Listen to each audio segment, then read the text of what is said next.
Hoy vamos a estar hablando de un tema que estoy seguro el título les llamó la atención, pero una vez que tengan el contenido, yo sé que va a ser aún mejor. Han pasado más de 103 años desde que el neurólogo británico James Parkinson describe el padecimiento de Parkinson como un trastorno neurológico crónico neurodegenerativo e invalidante por el cual el cerebro no transmite correctamente las señales nerviosas.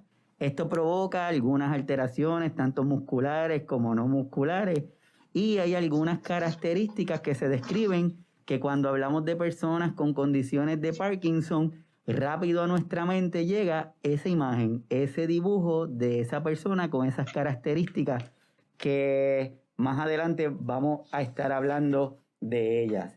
La Organización Mundial de la Salud desde el 1997 rinde un homenaje al doctor y se comienza a celebrar el Día Internacional de Parkinson. En México, esto es una estadística, 50 de cada 100,000 habitantes podrían desarrollar Parkinson. Es por ello que los integrantes de diferentes asociaciones civiles han estado haciendo algunos movimientos y han decidido unirse, ya hay más de 14 asociaciones, donde buscan dar a conocer esta condición de Parkinson para crear conciencia y estimular o impulsar a los diferentes gobiernos, a las diferentes otras organizaciones, a tener conciencia de esta condición de Parkinson. Saludos, mi nombre es Iván Rodríguez Colón, estoy aquí desde Puerto Rico, espero que todos estén bien, que se estén cuidando del COVID, que cada vez nos está acechando más y necesitamos estar con mayores precauciones. Para el día de hoy vamos a estar hablando de Parkinson. Para ello tengo el privilegio y el honor de contar con una guerrera norteña, mexicana, Monterrey, México. Ella, sin dudarlo, aceptó el estar aquí con nosotros para contarnos la historia de lo que es esta condición de Parkinson, pero más que esto, es una historia que deberíamos escuchar cada uno de nosotros, porque al escucharla vamos a ver cómo con un diagnóstico se logra cambiar la vida de miles y miles de personas. Ella se llama Mireya López Verdugo y se la presento. Esta doña Mireya, bienvenida. Hola, buenos días, mucho gusto. Estoy encantada de que me hayas invitado a este programa, que es muy bien visto por todos. Sí, no, el encantado. Muchas gracias. El encantado soy yo que tú estés aquí.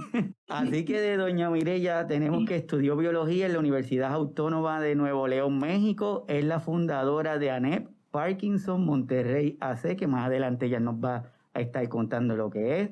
Es la administradora de varios grupos de apoyo de Parkinson, de distonía, de danza por el Parkinson. En fin, es verdaderamente una guerrera y yo me siento súper feliz, súper contento que haya aceptado estar aquí con nosotros y nos haga partícipe de la historia de ella, porque yo sé que vamos a tocar la vida de mucha gente. Van a haber mucha gente que lo va a estar agradeciendo. Así que, doña Mireya, ¿está lista? Estamos listos. ¿Qué ha significado para ti lo de la pandemia? Sí, bueno, el estar en esta situación de pandemia es un encierro obligado. Bueno, a mí en lo personal no he visto yo mucho negativo, o sea, para mi persona, porque yo no estoy no me siento a gusto en las multitudes, cuando hay mucho tráfico. Y ahorita pues hay menos tráfico, casi no hay gente en las calles. Entonces, a mí eso me beneficia. Y el estar en casa, como quiera, estoy ocupada. Tengo muchas cosas que hacer, administrando las páginas, haciendo proyectos. No he visto yo el confinamiento que me haya afectado, ¿verdad? Cómo les afecta a otras personas. Por ejemplo, el cierre de las asociaciones, ese sí les ha afectado a muchos pacientes por las actividades que hay. También la soledad también les afecta, la depresión, la ansiedad. todos esos síntomas les afectan mucho a las personas con Parkinson. También el estrés psicológico. Esto del estrés psicológico reduce la eficacia de la toma de la levodopa. Entonces el paciente se siente que no le hace efecto el medicamento y eso se debe al estrés que está ocasionando también la pandemia, ¿verdad? Yo al principio sí me sentía así como con miedo, con temor, ¿verdad? Porque no sabía realmente qué estábamos viviendo. O sea, no se sabía, las noticias no te daban específicamente lo que era el virus. Entonces, sí teníamos miedo, yo sentía hasta miedo salir a la calle, ¿verdad? Si no te lavabas las manos o si tocabas algo, yo sentía que ya traía el virus en las manos, el virus en la ropa, y luego te ponen imágenes en las noticias. Entre más noticias veas, más te sugestiona. Sí. Entonces, sí, yo preferí ya no ver noticias y estar más tranquila, y es lo que debemos hacer porque el miedo es la energía más baja del universo, o sea, entonces hay que hacerlo a un ladito. Muy bien, muy bien. Eso es muy cierto. Y es como tú dices, hace algún tiempo yo escribí un artículo que decía que ya nuestros cuidadores y nuestras cuidadoras conocían lo que es el estar en ese distanciamiento físico, porque desde hacía mucho tiempo así vivían en ese distanciamiento, que lo que pasaba era que tal vez las rutinas fueron las que estaban cambiando, porque estaban más limitados, quizás salían a hacer alguna compra, pero ahora gracias a la pandemia pues estaban restringidos en su casa. Y es como tú dices, pero para alguna gente le daba cierta tranquilidad el tener menos contacto, ¿verdad? Menos riesgo con otras personas. Así que como vamos a hablar un momentito del Parkinson, quiero compartir con todos esta información que dice: la enfermedad de Parkinson es un tipo de trastorno del movimiento que afecta la habilidad de realizar actividades diarias y comunes. Existen ciertas características de la mayoría de las personas que padecen de esta condición que experimentan, como por ejemplo, que afectan el movimiento, que se conoce como síntomas motores, y hay otras que no afectan el movimiento, que se le conocen síntomas no motores. No motores. Ahí sí, perdón, ahí sí que quisiera agregar algo. Sí, mira, ahorita mencionaste al doctor James Parkinson, ¿verdad? Que fue el que descubrió el Parkinson en 1817. Y él le llamó parálisis agitante, como bien lo decías hace rato. Y él, al principio también, él mencionaba mucho los síntomas no motores.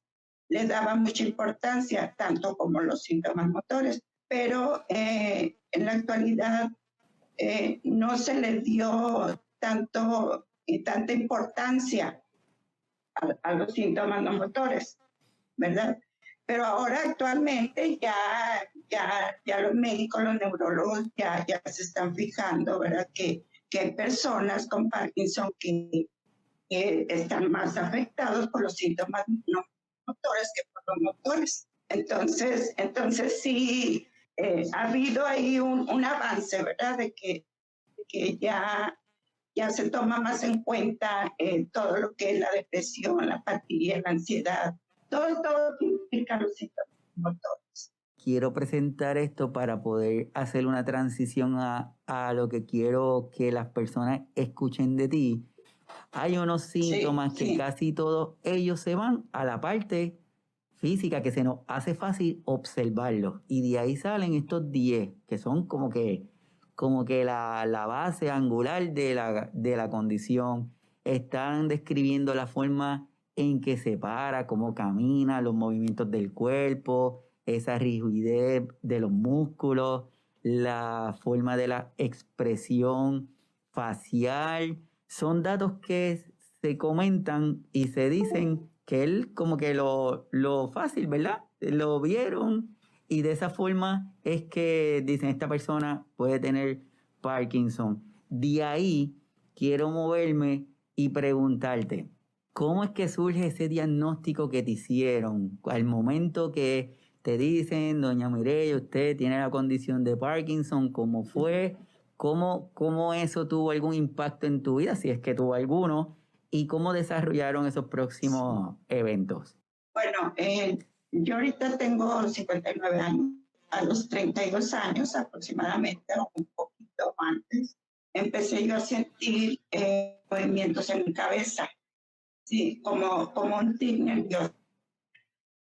Entonces, bueno, no le dan tanta importancia porque, pues decían, es un tic nervioso ocasionado por el estrés del trabajo, así me comentaban.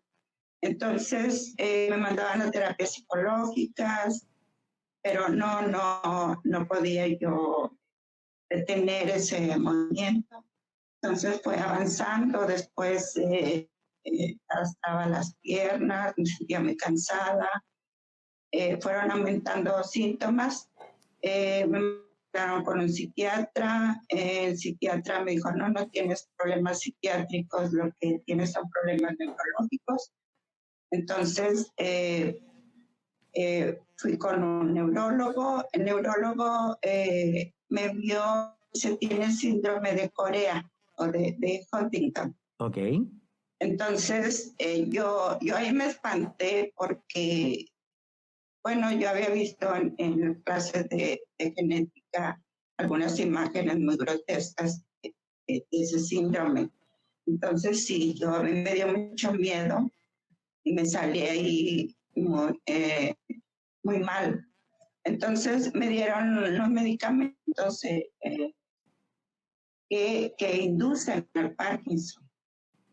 Okay. Entonces, el que es el haloperidol, lo estuve tomando, me puse peor, no caminaba, tenía ceborrea, pérdida del equilibrio, tenía temblor en todo el cuerpo,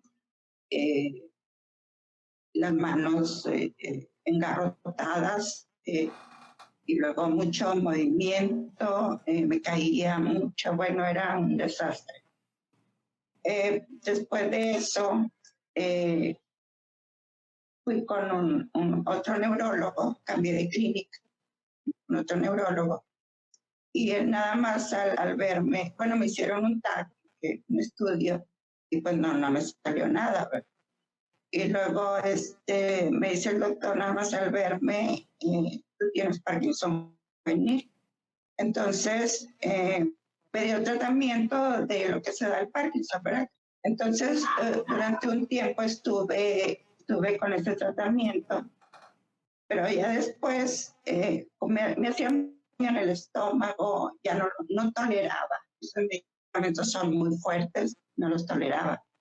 Entonces ya dejé de tomarlos, y en una ocasión que faltó ese doctor en la consulta, me pasaron con otro neurólogo, y él fue el que me dijo, tú no tienes Parkinson, tú tienes distonía cervical y temblor esencial. Entonces ahí me pusieron la toxina botulínica. La primera vez que me la pusieron yo me sentí pero feliz, o sea, un cambio radical, o sea, totalmente.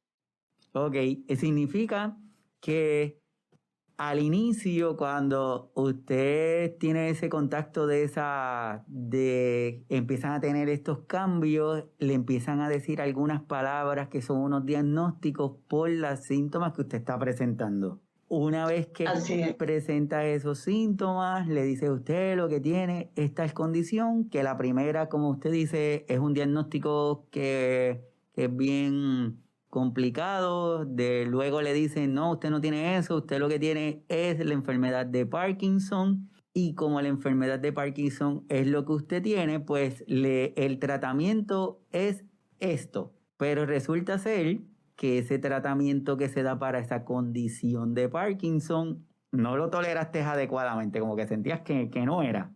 Empiezas a hacer una búsqueda por los síntomas, no aceptaste el diagnóstico de forma pasiva. Lo que hiciste fue, recibiste un diagnóstico y decidiste obtener información y buscar qué era lo que te estaba pasando. Y a modo de resumen, si dentro de la condición de Parkinson lo que tenemos es que es una condición que es crónica y degenerativa, esas dos palabritas las hemos escuchado aquí con alguna frecuencia, crónica porque es de tiempo, degenerativa es porque según pase ese tiempo van presentándose otros cambios que afecta una parte del cerebro que se conoce como la sustancia negra, donde se produce una sustancia que se le conoce la dopamina. Y esa muchacha que se conoce dopamina tiene ciertas funciones en nuestro cuerpo que van desde la actividad motora, desde la regulación de hormonas, desde el consumo de líquidos,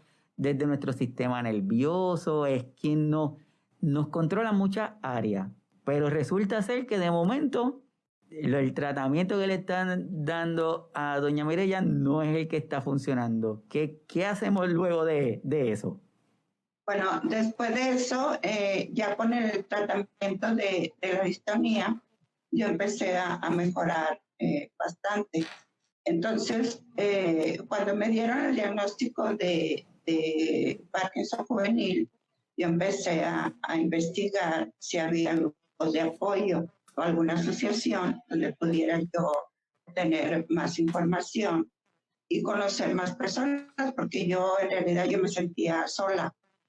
Entonces empecé a ir a las clínicas de Seguro Social a buscar personas y que me ayudaran ahí a localizar personas que iban a consultar ahí que tuvieran Parkinson. Entonces, así fue como empecé a formar un grupito. Luego de ahí, y a formar también, a informarme sobre asociaciones de Chile, de Argentina, España, a tener comunicación con las fundadoras de las instituciones. Y también con el grupo de apoyo de Parkinson Monterrey, que ahorita tiene 8 años de haberse formado y de estarlo administrando. Y de ahí empecé con actividades, a meter actividades. Nos prestaron las instalaciones de la de psicología de la Universidad Autónoma de Nueva York. Y ahí empezamos a tener pláticas con neurólogos, con nutriólogos, de pláticas de rehabilitación, clases de danza, convivencias, festejo de cumpleaños. Y se llenaban eran salones en los que nos prestaban y había mucha convivencia. Era un sábado de cada mes, ¿verdad? Entonces, sí, después de ahí ya constituimos la asociación, fue constituida como asociación civil ANP, que es la Asociación Neurológica de Enfermedad de Parkinson, Parkinson Monterrey, Asociación Civil, incluyendo también las enfermedades de distonía, con la de Parkinson. Ahí fuimos también conociendo con este trastorno. Y luego de ahí ya nos pasamos a unas nuevas instalaciones que una empresa nos está patrocinando desde hace varios años. Y ahí seguimos con las pláticas, con las actividades, nada más que ahorita pues con la pandemia, pero tratamos de darlo en línea. Perfecto. Tratamos de estar presentes en línea. Quiere decir que una vez que tuviste ese diagnóstico de lo del Parkinson, que luego surgen otros diagnósticos, pero al descubrir que no habían esas asociaciones o ese grupo de personas que tú pudieras compartir lo que tú estabas sintiendo en ese momento, decidiste, pues mira, ya que no hay, déjame ver si hay algunas otras personas que estén sintiendo lo que yo estoy sintiendo, y yo le estoy compartiendo a las personas que nos están viendo a través del live la página de Parkinson Monterrey y así del grupo de apoyo también que están presentes, y de ahí quiero compartirles la parte de algunas estadísticas que están ocurriendo. Por ejemplo, Parkinson en México. Le dice que anualmente se presentan 50 casos por cada 100,000 habitantes y es la segunda causa más frecuente de enfermedades degenerativas en el adulto después del Alzheimer.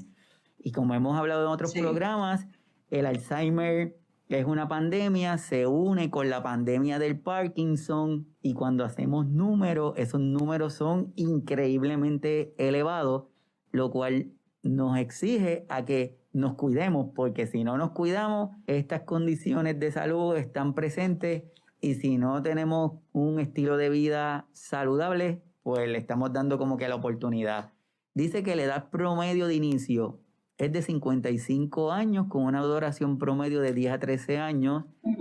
La enfermedad eleva el riesgo de caída, pues por las alteraciones motoras que se están presentando, entre otros, doña Mireya. ¿Cuán importante es para las personas el participar de un grupo de apoyo y qué pueden esperar de ese grupo de apoyo? Bueno, los grupos de apoyo tienen mucha importancia tanto para los familiares como para el paciente. ¿Por qué? Porque funcionan para compartir información, también favorece para enfrentar la enfermedad al encontrarse con personas con experiencias similares. También es muy importante el apoyo emocional, porque la persona se siente comprendida y con mayor facilidad ante personas con la misma problemática. La persona también se siente más libre de expresar lo que siente, sus emociones, sus sentimientos. ¿Por qué? Porque ella se siente acompañada con personas que están igual que ella. Sirven los grupos de apoyo para también la convivencia, para tener actividades que ayuden a mejorar la calidad de vida tanto del chico familiar. También el paciente, a veces que en su casa, bueno, están sentados en un sillón, se abandonan por la misma depresión, entonces necesitan que el familiar los acerque a un grupo de apoyo. Pero bueno, también debemos de saber que no todos los enfermos de Parkinson son iguales, ¿verdad? No porque veas a uno de Parkinson avanzado ya vas a estar así, ya vas a pensar que vas a estar así. Y no es así, ¿verdad? Hay muchos tipos de Parkinson y son muchos síntomas en cada persona es diferente. Así mismito, esa condición de Parkinson, por eso es que no podemos estar estigmatizando o pensar que una persona que tiene un diagnóstico, que recibe un diagnóstico de Parkinson, el final es igual porque cada uno de nosotros somos seres que somos irrepetibles y somos únicos. Lo que es importante es que entendamos que no le vamos a empoderar la condición. Nosotros somos los que vamos a tomar el control de esas condiciones, porque en la medida que lo logremos hacer, vamos a asegurarnos que nuestra calidad de vida va a ser mejor. Moviéndome un poquito, doña Mireya, ya tenía un diagnóstico, ya te habían dicho que tenía esta condición, pero hubo algo que provocó que continuaras buscando y llegaste a tener contacto con este otro doctor y ese doctor que tuviste el contacto con él hizo como que un nuevo rumbo, como que una nueva dirección con lo que te dijo. ¿Qué fue lo que pasó? Cuando me dio el diagnóstico de distonía cervical, entonces yo me puse bueno, me dijo el doctor, si ya tienes la asociación de Parkinson, me dice, ahora vas a formar la distonía. Pero bueno, entonces incluí, ¿verdad? Incluimos la distonía con los enfermos de Parkinson para que tomen las actividades, porque son muy parecidos los síntomas. Yo digo que es prima hermana del Parkinson, la distonía. Hay distonías generalizadas, distonías primarias, secundarias. Entonces, distonía cervical, que es la tortícolis, y te afecta mucho hay muchas contracturas, se dice que es el mal funcionamiento de los ganglios basales, tampoco no hay cura, también es la misma cirugía, la de neuroestimulación profunda, igual que la del Parkinson. Entonces hay muchas similitudes, también se afectan las emociones. Entonces, pues yo me vi también obligada a abrir una página de distonía, se llama Distonía Monterrey, y ahí ponemos videos, ponemos testimonios, y ponemos información de lo que son las distonías. Sí. Perfecto, estoy compartiendo lo que es la distonía cervical, conocida como la tortícolis espasmódica. Es una condición dolorosa de músculos del cuello que depende hacia dónde se inclina el cuello, es que le ponen algunos nombres, ¿verdad? Anterocolitis, si se va hacia el frente, rotacional, si es que se va hacia un lado, hacia atrás, retro, o sea que por orden del destino o por papito Dios, por algún ser supremo, llega a este lugar, dicen, espérate, no, si lo que estamos viendo es que lo que tiene es tal cosa. Si cambiamos ese diagnóstico, cambiamos la forma de tratarlo, vamos a ver qué sucede. Cuando te modificaron la terapia a esta distonía cervical, ¿qué fue lo que pasó?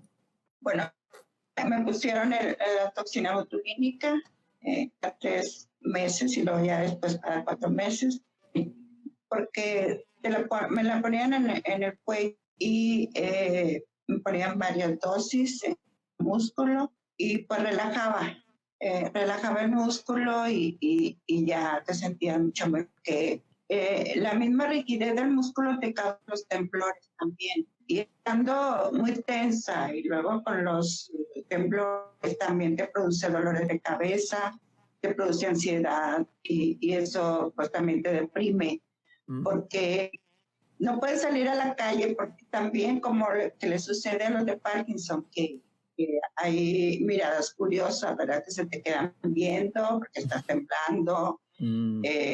Y cuando sientes las miradas, tiemblan más.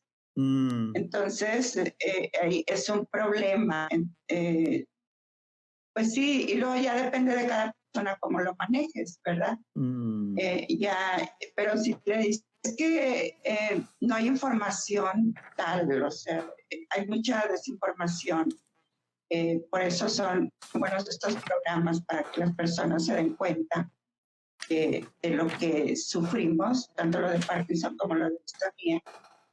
Socialmente, ¿verdad? Hay personas que no saben por lo mismo, que les da vergüenza, que los vean temblar, que los de Parkinson que tengan discinesias por el aumento de dosis de levodopa, o por la misma enfermedad también. Entonces sí hay discriminación también y también afecta mucho más a las personas jóvenes, de Parkinson juvenil, ¿verdad? ¿Por qué? Porque ellos están en la etapa del trabajo, ¿verdad? Tienen que llevar el sostén a su familia, tienen que sostener el hogar, y cuando no pueden, enlocan mucho a los jóvenes que tienen Parkinson. También hay Parkinson juvenil de niños de 8, 9 años, 12 años. También hay algunos con Parkinson avanzado. Por eso también hay que ver que no solo con tener Parkinson ya vas a estar en una silla de ruedas. Eso dice, puede ser invalidante o puede no ser invalidante, ¿verdad? Entonces eso sí hay que tomarlo mucho en cuenta, porque sí asusta. Hay personas también, ahorita que hablamos con el grupo de apoyo, había personas que llegaban y se asustaban al ver a pacientes con mucha disinencia. Las disinencias son movimientos involuntarios de un lado hacia otro. Entonces se asustaban y decían, yo voy a estar así, y había personas que ya no regresaban. Y había otros que lo tomaban de otra manera, ¿verdad? Son diferentes formas de pensar. Algunos se asustan más que otros.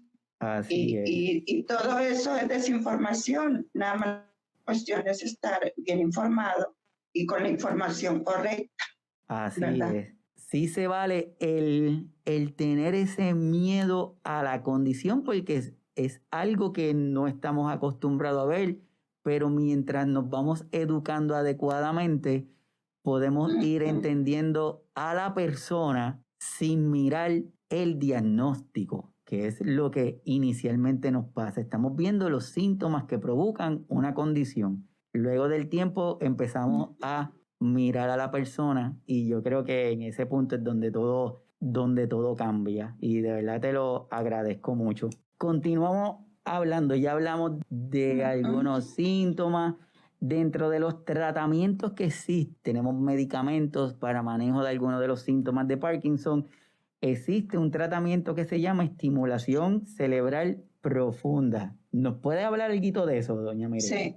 Bueno, mira, esa cirugía se insertan electrodos metálicos que están conectados a una batería. Entonces, cuando se hace esa cirugía, el paciente está despierto, ¿verdad? Y el neurocirujano va guiando el procedimiento con el paciente. Entonces, va viendo las partes que debe de mover, entonces que mueve las piernas y le está dando instrucciones al paciente y estando consciente y despierto. Esta cirugía de neuroestimulación profunda se la han hecho ya conozco varios pacientes que la han realizado. En algunas partes es carísima, en otras, en Argentina, pues que ahí la hacen gratis. En el Seguro Social de México también la hacen gratis. Aquí en Monterrey no, aquí sí cuesta, tienen precios muy elevados. Hay personas que sí han salido muy bien, según el neurocirujano, sí, el temblor sí lo controla bastante bien, el 80%, pero también la controla. Pero esto no es una cura, ¿verdad? Es nada más un paliativo. Y pues todas las personas también quisieran tenerla, pero no todos son candidatos. Entonces primero el neurólogo tiene que saber si eres candidato a la cirugía y luego pasarlo por el neurocirujano, donde te van a hacer todos los estudios de nutrición, psicología, todos los estudios pertinentes para llevar a cabo la cirugía. Así mismito, Sí. esta cirugía también la hacen aquí en Puerto Rico y es un proceso que va de la mano con el neurólogo, son unas evaluaciones, la persona tiene que tener algunos criterios para poder convertirse en candidato y poder ser sometido a la operación. Y la palabra que utiliza doña Mireya es importante que la señalemos, que es un tratamiento no curativo, que es paliativo. Lo que significa eso es que la intención es disminuir los síntomas que está presentando la persona. Y el resultado pues puede variar, hay gente que le dura más tiempo los efectos del procedimiento y otra gente que le dura menos. Por eso es que es un proceso que requiere una evaluación profunda de la parte del neurólogo para determinar si es candidato o no. Y siguiendo esa línea, alguien nos está preguntando si la condición de Parkinson es prevenible. Pues es que como no sabemos qué es lo que lo causa, ¿verdad? ¿Cómo puedes prevenir algo que no sabes qué es lo que lo causa? Se supone y se han investigado que son los medios ambientales, los fertilizantes y las personas que viven en zonas rurales, el agua de pozo por los minerales que contiene. También se manejan tipo genético, ¿verdad? Pero no hereditario, que hay ciertos genes que los tienen las personas y que se pueden desarrollar, como mi abuela tuvo Parkinson. Y hay familias que se llama Parkinson de familia también, que lo tienen varios hermanos, los papás, pero eso no se toma como hereditario, sino genético. Pero ¿cómo lo puedes prevenir? O sea, es algo complicado. Asimismo, en la parte de la prevención, lo que las últimas investigaciones que se han estado dando, todo va dirigido a un área en particular, que es alimentación. Si nosotros logramos mantener una alimentación lo más sana y balanceada posible, junto con a un establecimiento de patrones de sueño adecuados y la realización de ejercicio, no es que las condiciones no vayan a aparecer, pero tal vez si van a surgir, que surjan más lejos. Y si surgen, probablemente los síntomas van a ser menos agresivos que si tenemos un estilo de vida descontrolado, no tenemos cuidado con nuestros niveles de azúcar, la presión, el peso. Pues como dice doña Mireya, esto es como si tuvieras un grupo encendedores y tú decides si lo vas a prender, como decía el nutricionista Braulio que estuvo aquí con nosotros dándonos la conversación sobre alimentación saludable. Estos son un grupo de conectores, están presentes, pero tú eres quien decide si los vas a activar o no. Si tú te aseguras que estilos de vida saludables, el autocuidado, pues hace que como que te alejes de ello. Así que la importancia de la alimentación es vital, es importantísima para este tipo de condición. Estamos hablando de condiciones serias de salud, que si no tomamos acciones inmediatas, esto va a ser muy, pero muy difícil.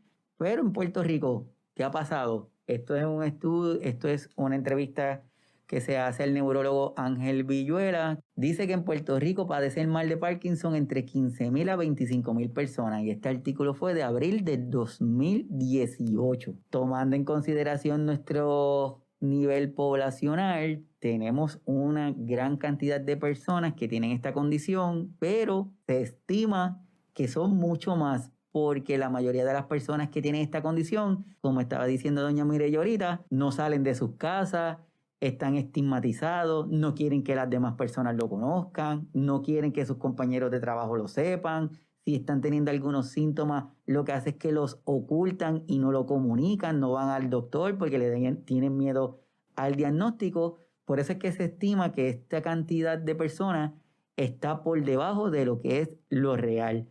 Así que es importante que cada uno de nosotros, desde nuestros lugares, y la intención del programa es tener la información, que lo manejemos, que nos convertamos en promotores de la salud de alguna manera, para que si vemos que una persona tiene alguna sintomatología, que esa persona se sienta en confianza para que se expresen y lo digan. El tiempo va a las millas.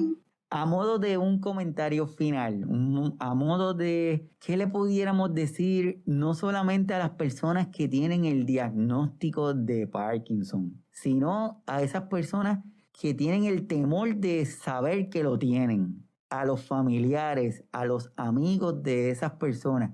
¿Qué le pudiéramos decir, doña Mireya? Bueno, yo como siempre les digo a los pacientes y a los familiares que me piden alguna información, porque siempre se acercan temerosos, ¿verdad? Yo tengo este síntoma, siento que es Parkinson, pero tienen temor a ir con el médico y enterarse de si eso no es. Pero hay que animarlos, tanto a la familia como a los pacientes, que se acerquen al especialista. El especialista en Parkinson es el neurólogo, o a un especialista de movimientos anormales. Es peor estar con la incertidumbre de que si tienes o no lo tienes, y es mejor estar ya seguros. Ya teniendo el diagnóstico, ya con la aceptación, ya empiezas a tener más información y aceptar y a ver qué es lo que se puede hacer con la enfermedad. No estar con la incertidumbre. Es lo peor que puede pasar, tanto para el paciente como para el familiar. Te enfermas más. Entonces, sí hay que buscar información, acercarse al médico, no tengan miedo. Varias personas que sí están preocupadas, que mi mamá tiene un temblorcito y no sé si es Parkinson o no. Pues sí, lo esencial es acercarse a un especialista, porque el temblor, el Parkinson no es solo un temblorcito de manos, son un montón de síntomas que caracterizan el síndrome. Entonces, poco a poco se le van sumando un síntoma y otro, y para qué esperar a tener ya muchos síntomas, ¿verdad? Si puedes tener el diagnóstico y no estar con la incertidumbre de si eso no es.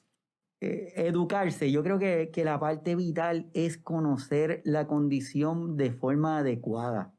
Tenemos que, a la vez que conozcamos a lo que nos estamos enfrentando y no tener esa, como que pelear con la condición, sino es entender lo que me está pasando y comunicarlo, yo creo que podemos facilitar este proceso. Cada día vamos a tener más alternativas. Lo que es importante, yo siempre le digo a los pacientitos que me preguntan, entre otras condiciones, yo lo que le digo, si vas a gastar energía en algo, gasta energía asegurándote la alimentación y el autocuidado. Son dos pilares importantes y a partir de ahí, yo creo que todo lo demás va a ir surgiendo. ¿Algún comentario final, doña Mireya?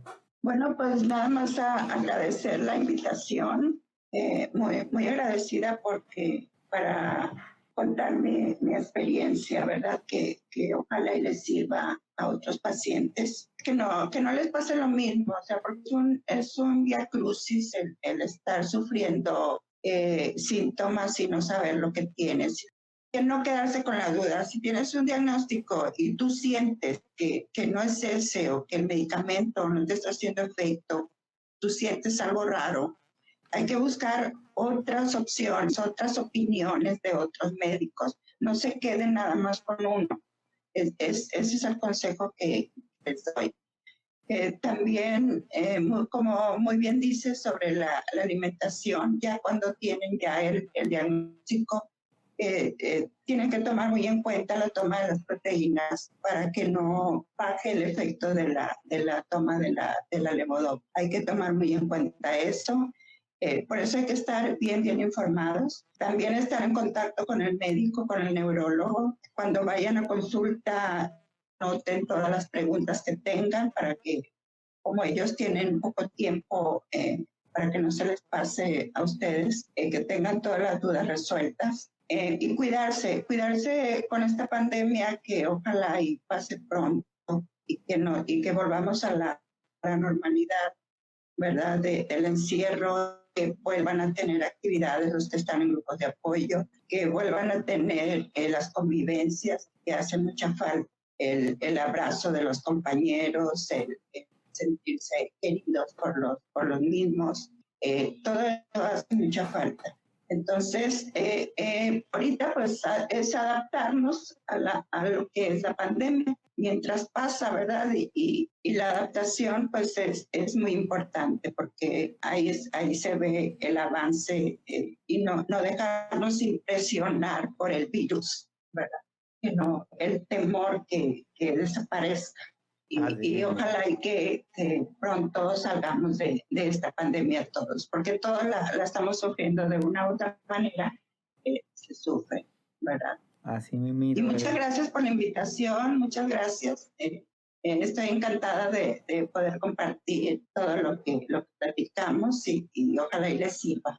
Sí, yo estoy seguro que sí. Y gracias a usted por aceptarlo y yo estoy seguro que no va a ser la última vez. Vamos a continuar en comunicación porque este tema es un tema que es muy amplio y que hay muchas cosas que se pueden continuar dialogando. Así que, doña Mireya, de verdad, desde aquí, desde Puerto Rico, le agradezco mucho que haya estado con nosotros aquí hoy. Esperamos que nuestra misión de educar, que es la razón principal del programa, poder educar, poder llevar una información que sea fácil de entender, pero a la misma vez que sea la suficientemente cargada para estimularlos para que sigan buscando información. Bueno, en fin, lo que queremos es que tengamos el acceso a la información y que cada día podamos ser mejores personas, y a las que no tenemos la condición, pues que seamos sensibles y que no miremos los síntomas y que miremos a la persona que está frente de nosotros. Para el programa del sábado que viene vamos a estar hablando de la salud auditiva en nuestros adultos mayores. porque no necesariamente que no entiendan lo que le estamos diciendo significa que tiene Alzheimer o que tiene alguna condición degenerativa, quizás tiene alguna alteración auditiva, y de eso es que vamos a estar hablando. También de qué forma podemos hablarle a una persona que tiene una condición como Parkinson, como tiene Alzheimer u otras condiciones, de qué forma le podemos hablar para que ellos nos puedan entender más claramente. Y para eso tenemos a la doctora Zoraida Acevedo, que va a estar con nosotros. Ella es audióloga y el sábado que viene desde aquí, desde las facilidades de Webmédico, vamos a tenerla hablando de la salud auditiva en nuestros adultos mayores. Así que muchas gracias. Hasta luego. Hasta luego. Esperamos haber logrado nuestra misión de educar mientras despertamos la inquietud en ustedes de buscar información adicional sobre esta enfermedad de Parkinson.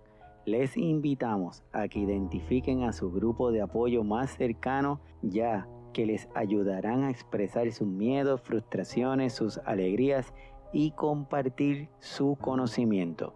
Para aquellas personas que están presentando alguna alteración de salud, pero que sienten miedo en acudir a recibir atención médica, les invitamos que no lo piensen más, que acudan para que de esa forma salgan de la angustia que les provee el no saber y pasar a la acción con confianza y conocimiento.